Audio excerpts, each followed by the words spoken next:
job interview is definitely the trickiest part of the process. It's not the resume, it's getting in the door and having a successful day. So item one is really, really simple example-based answering, right? And example-based answering, it's behavioral interview questions. And so when you Google it, Google behavioral interview questions, and then you can hone it down and get more specific behavioral interview questions for an engineer, behavioral interview questions for an HR employee, etc. And so how do you go about the process of determining what examples you're going to bring to the table? Your best examples. So throw on some headphones, put on some meditation music, and pull up your resume and just start going back through your career and pull out the top, 5 to 7 best examples of projects that you've run, projects that you've been a part of, or just an overall accomplishment and played a small to medium to significant sized role. You really want to be thinking about not only what you did and specifically your specific contribution, but just the scope of the project. How did you get started? What were some of the challenges? What were some of the accomplishments? And hindsight. Hindsight is an awesome thing to talk about. So, okay, you have your great 5 to 7 examples. Where do you go from there? Well, the place that you really, really start is you probably chop it down to 5. That's your first starting point. You really want 5 good examples. Then you Google behavioral interview questions, just generically, or again for an engineer, for an HR employee. You copy and paste them into a Google Doc, into a Gmail draft, and you start answering them. So question 1, okay, example 2 is a great answer. Move on, and so forth.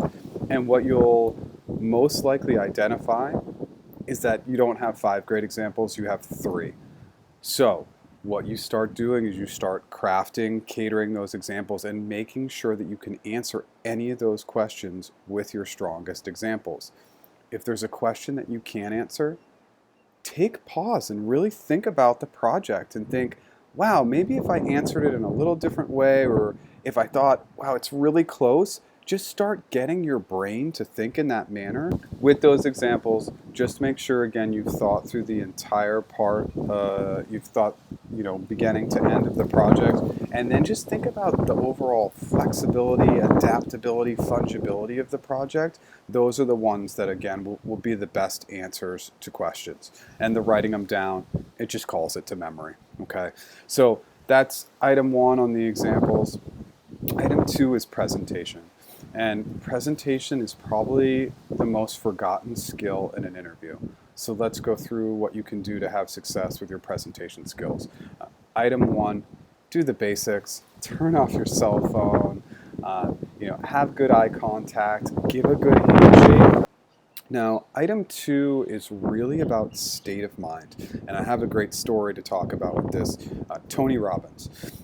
Tony Robbins is a motivational speaker. Tony used to sell Jim Rohn cassette tapes. Jim was a motivational speaker that he learned from, and so what Tony would do is Tony was in LA and he'd get in his little VW bug, and keeping in mind Tony is a very big man, so if you want to Google an image of him if you don't know, take a look.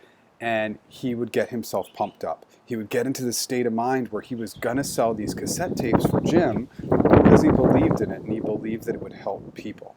So I want you to get in that same state of mind, but I want you to do it for the job interview, right? So you get into the state of mind where you say, I can do this, I'm going to get the job, and I'm going to get the job because I have these skills and these skills align well with the position. So it's the affirmation, the positive affirmation. If you repeat that and go in with that positive attitude, it will help. It sounds silly. I used to do these affirmations in my car before going into interviews, and it got me in the right state of mind. Interviews are nerve-wracking enough, so just get yourself in the right positive state before you go in, and you'll do great. Item 3. I always mention item 3 with the caveat that this is a little bit more salesy, and that I have received negative feedback on this approach in the past, but in reality, it helps, and that's mirroring your audience. And so what does that mean? Why would I mirror my audience? How does that pertain to an interview? What it means is you need to be picking up on the body language and the tone and inflection of the voice of your interviewers. So specifically, if somebody talks low and slow, you are going to lower your voice. You are going to slow down your pace. And if somebody talks loud and they talk fast and they're loud and they're fast, you are going to pick up your pace and get a little louder and get a little faster, right? And this is another part of the Tony Robbins teaching, that when you're connecting on that level, your likability goes up, right? And so somebody who's talking really fast isn't going to like somebody who slows them down. Now, over time, you might have a slower pace, so you might bring it up and intentionally slow your audience down over time, but that can be really helpful. And then just the body language. If your interviewer leans in a little bit, lean in. If they lean back, lean back. Just sort of mirror the physical space. Physical space and the energy we give off is very important. And so in an interview, it's extremely important. You don't have to get all of this mirroring piece right, but just a general awareness. The fact that we've talked about it and you've heard it will just make you conscious of the body language of your interviewer. This really comes into play when you're answering questions, because if you notice that your interviewer is losing attention, you stop yourself and you say, Jane, can I clarify anything for you? Or it looks like you're confused by something I said. If you're not picking up on what they're giving off, you are not excelling in the interview. So just make sure that you practice mirroring a little bit, that you do a little more research on it, and understand that people will sometimes be literally giving you tells. And that is your opportunity to stop what you're doing and not try and push through, and make sure that you're on the right path, that what you're saying is clear, etc. This last piece of presentation is really about flexibility, adaptability, fungibility. You'll hear me use these words a couple times. Things are going to go wrong on your interview day. Your interviewer is not going to show up. They're going to be late. You're going to need to move rooms. They're going to need to reschedule the time. Lunch is going to be shorter. Lunch is going to be, you're answering questions while eating lunch. Don't worry about any of this. Just say, no problem. Don't worry about it. I'm just excited and happy to be here. Having that kind of attitude, that's somebody that people want to work with, period. Anybody who can just flex to the given challenge of the moment, especially in an interview, and not let them stress them, not have it stress them out, it's going to be really, really critical. Last piece, and don't overthink this. There's a lot of information out there that talks about knowing the company and knowing the company really well. Know a little bit about the company. Specifically, know about the company for the position and the job that you're interviewing for. So if you're an engineer going into Google and interviewing for a job in the cloud space, look at the last 3 articles written on the cloud space for Google, and it's that easy. If you are going to spend any time preparing, it's working on your presentation skills and then really building in those strong examples.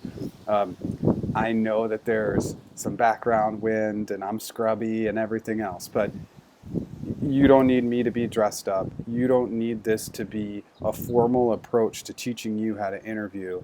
You just need to know the basics, and these are some of the basic skills that will set you apart from others. Get those examples down and really work on your presentation skills. Go through the motions of even sitting down with somebody and having them quiz you on interview questions. That is something that I tell all candidates to do, and I think very few do it. But people can pick up on little things that you do that maybe you need to fix, ways that you answer questions. It can be incredibly impactful. Don't make the interview process all about yourself. Use the resources that are out there. So not only the online resources, but your family, friends, colleagues, they can all help you in the process. Again, my name is Jeff, and I really hope that this helps.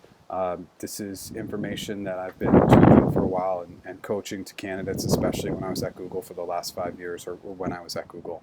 And I think it helps. So good luck. I know interviewing can be pretty stressful. Thanks.